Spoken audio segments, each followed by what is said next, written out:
ጤና ይስጥልኝ አድማጭ ተመልካቾቻችን መላው የአማራ ሕዝብ ይህ መልእክት የምናቀርብላችሁ ከአማራ ፋኖ መረጃ ማዕከል ወይም from Amhara Fano Information Center ነው። መልእክቶቻችንንም እንደሚከተለው እናቀርብላችኋለን። መልካም ቆይታ። ሰላም ጤና ይስጥልኝ የአማራ ፋኖ መረጃ ማዕከል ቤተሰቦች በያላችሁበት ሰላማችሁ ይብዛ። ሰሞንኛ መረጃዎችን ይዘንላችሁ መተናል። ፋኖ ሚዲያዎች ነን።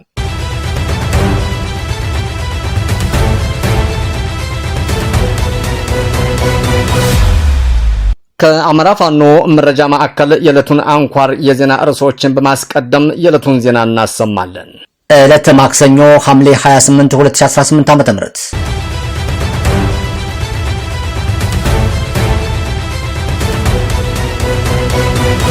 በሰሜን ወሎ ዞን መቄት ወረዳ ደብረ ዘይት ክላስተር የአማራ ፋኖ ብሔራዊ ንቅናቄ ወሎ ቤተ አማራ ምኒልክ ዕዝ ሰፊ ህዝባዊ ንቅናቄ መድረክም አካሄደ።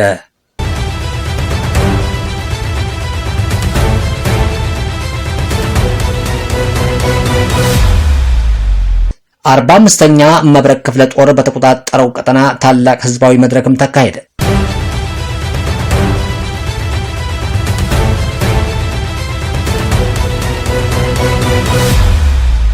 በደላንታ ወረዳ ከወልገል ጤና ከተማ ነዋሪዎች የጸረ አማራውን ብልጽግና አገዛዝ የመጨረሻ ቀብር ለመፈጸም ሙሉ ቁርጠኝነታቸውን ገልጸዋል።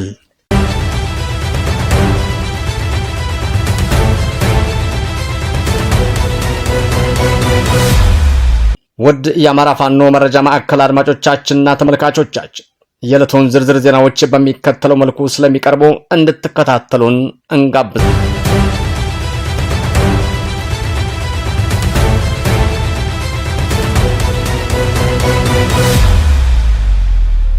በሰሜን ወሎ ዞን መቄት ወረዳ ደብረ ዘይት ክላስተር የአማራ ፋኖ ብሔራዊ ንቅናቄ ወሎ ቤተ አማራ ምኒልክ ዕዝ ሰፊ ህዝባዊ ንቅናቄ መድረክም አካሄደ።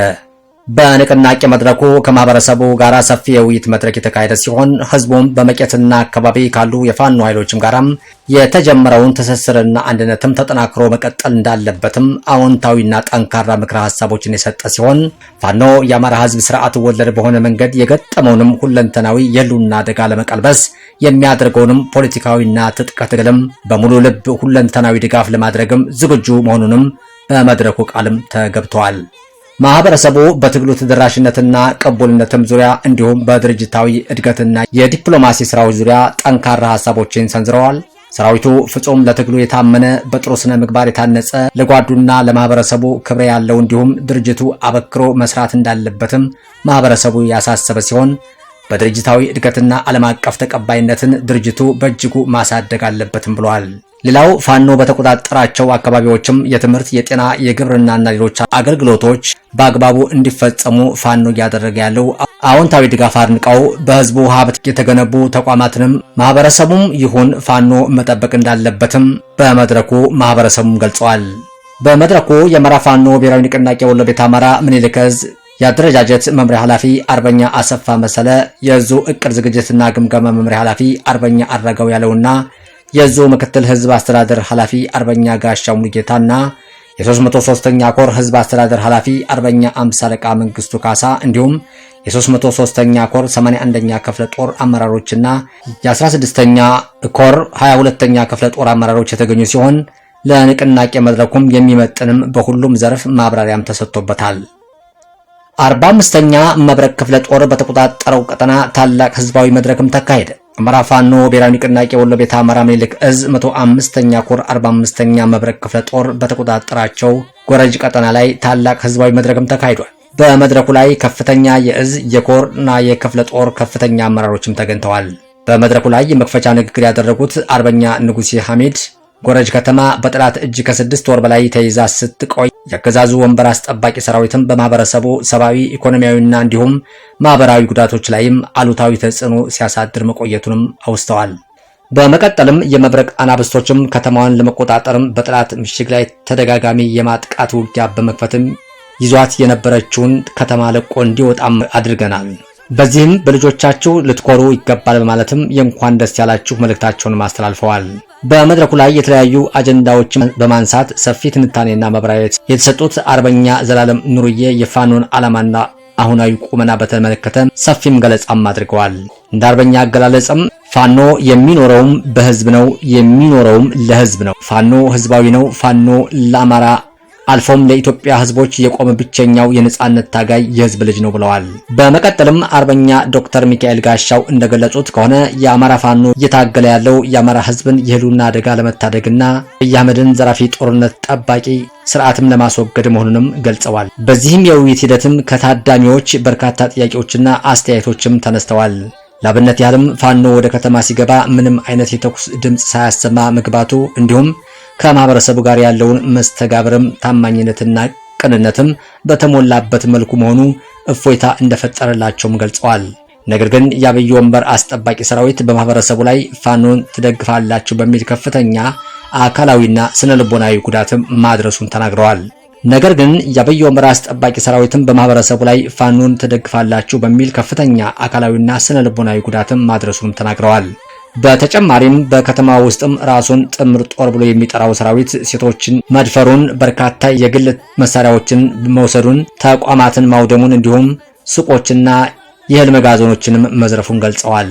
በተለይ ራሱን ወሎ ህብረት ብሎ የሚጠራው የአብይ አህመድ የፖለቲካ ክንፍ የሃይማኖት ካባ ባለበሳቸው ግለሰቦች አማካኝነት ማህበራዊ እሴቶችን ማለትም እድር፣ ደቦ፣ ሰርግ፣ ለቅሶ እንዲሁም መውሊድ በመሳሰሉ ላይ ከማህበረሰቡ ወግና ባህል ባፈነገጠ መልኩ መተሳሰብና መረዳዳት እንዳይኖርም ትልቅ አሉታዊ ተጽዕኖ ፈጥሮብናልም ብለዋል። ከመድረኩ ለተነሱ ጥያቄዎችና አስተያየቶችም ማብራሪያ የሰጡት አርበኛ ዘላለም ኑርዬ ስርዓቱ ያሰማራቸውን ዘራፊ ቡድኖችም በከተማም ላይም ያደረሱትን ችግር አውግዘዋል። በተለይም ወሎ ህብረት የአማራን ባህላዊ እሴቶችም ለማጥፋትና እርስ በእርስም እንድንገዳደልም የሚሰራ ምንም አይነት ሃይማኖታዊ አስተምህሮ የሌለው በመሆኑ በጋራ ልንታገለው ይገባል ብለዋል።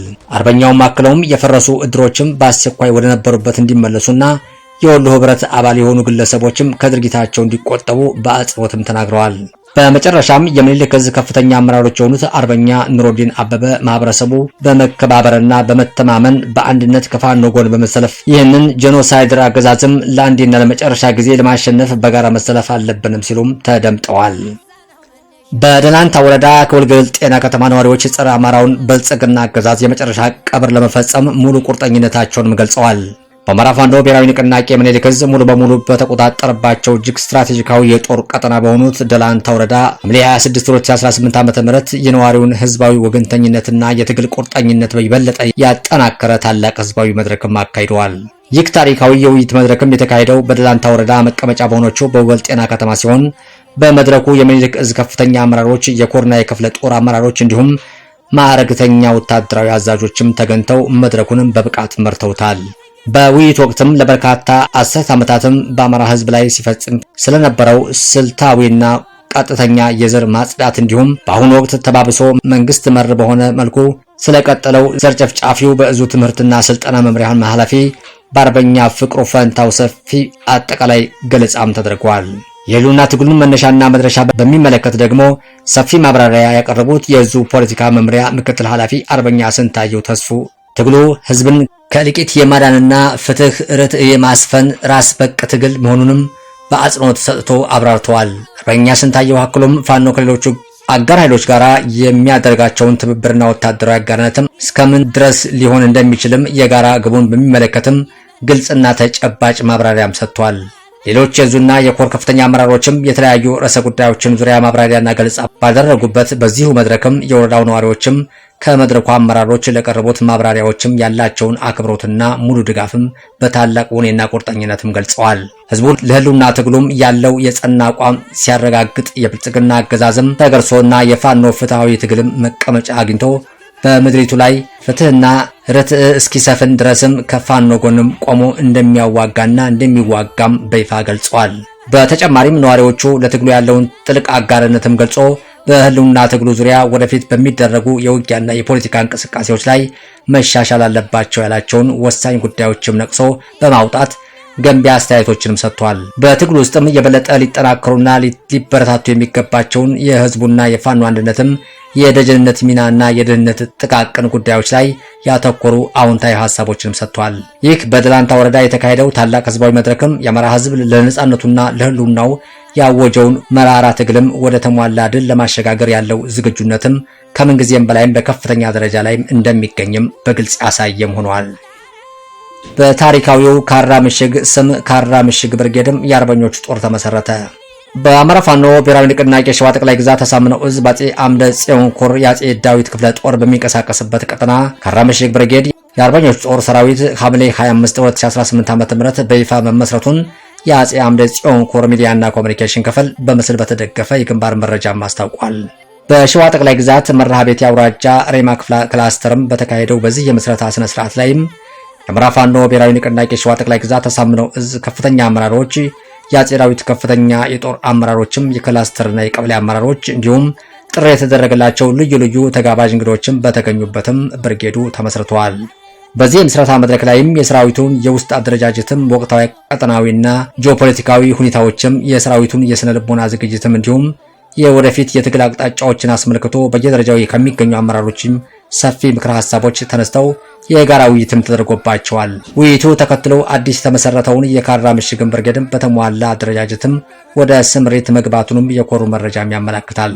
ለብርጌዱ የኮማንድ አመራሮችም ተመርጦ መርሃ ግብሩ በነባር ቱባ ባህልም ኪነትና ልዩ ልዩ ዝግጅቶችም ጽሑፎች ሊጠናቀቅም ችሏል። በመጨረሻም የተሰየሙት አመራሮችም ህዝቡንና የአካባቢያቸውን በቅንነት በታማኝነትና በፍትሃዊነት በጽናት ለማገልገልም በህዝቡ ፊትም ቃለ መሐላም ፈጽመዋል። የላስታ ወረዳ ጊዜያዊ ሲቪል አስተዳደርም ዓመታዊ የሥራ አፈጻጸም ግምገማ በማድረግም መዋቅራዊ ሪፎርም አካሄደ።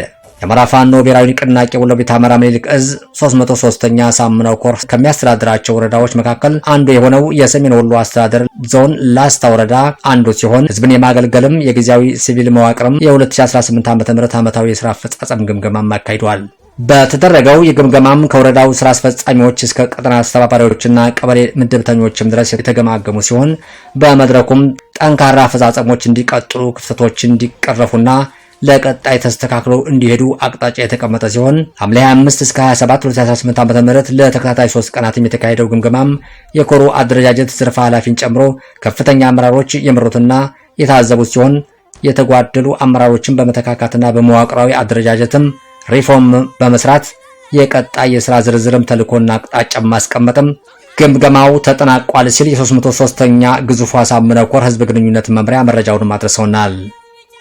ግዙፉ የኮማንዶ ኃይል በታላቅ ድምቀትም ተመረቀ። አቶ ብርሃኑ ጥላሁን የሚመራው የ6ኛ ዕዝ ሰራዊት ድባቅ መቶ ዲሽቃ ብሬን ከ110 በላይ ክላሽ የማረከው 74ኛ ክፍለ ጦር ከቀናት የኮማንዶ ሰራዊት በክብር ወታደራዊ ስነ ስርዓትም በድምቀትም አስመርቋል። ህዝባዊ መሰረትን በማረጋገጥ እስከ መጨረሻው ህቅታ ከጠላት ጋር የሚዋደቁ የቁርጥ ቀን ልጆችን ለግዳጅ በማዘጋጀት የአማራ ፋኖ ብሔራዊ ንቅናቄ ህዝብ ግንኙነት መምሪያ ኃላፊ አርበኛ አስረስ ማረዳምጤ በተገኙበት ክፍለ ጦር የአማራ ህዝብ ዘብ የሆነ የኮማንዶ ሰራዊት በማስመረቅ የ3 ዓመት የድል በዓልንም በድምቀትም አክብረዋል። እልፍ ጀግኖች፣ ለዓላማ የታመኑ ቆራጦች፣ በጽናት የተምዘገዘጉ ጀግኖች ጀብድ ከፈጸሙት በኋላ ያለ ረፍት ያሰለጠናቸውን የኮማንዶ ሰራዊት በማብቃትም 74ኛ ክፍለ ጦር ለአማራ ህዝብ የህልውና ትግልም ተጨማሪ ስትራቴጂካዊ ድልም በታሪካዊቷ ቀን አስመዝግቦባታል።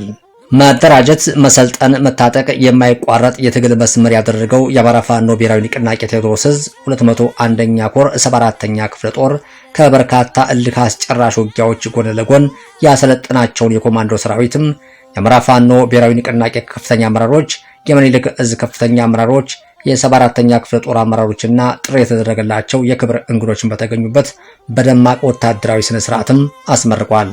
ዜናውን ያደረሰን የአማራ ፋኖ ብሔራዊ ንቅናቄ ቴዎድሮስ ዕዝ 201ኛ ኮር 74ኛ ክፍለ ጦር ህዝብ ግንኙነት ክፍል ነው።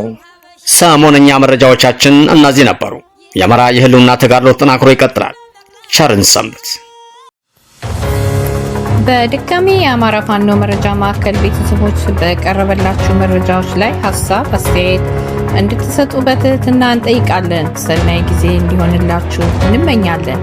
በተጨማሪ ላይክ፣ ሼር፣ ኮሜንት፣ ሰብስክራይብ እንድታደርጉልን በትህትና እንጠይቃለን። አመሰግናለሁ።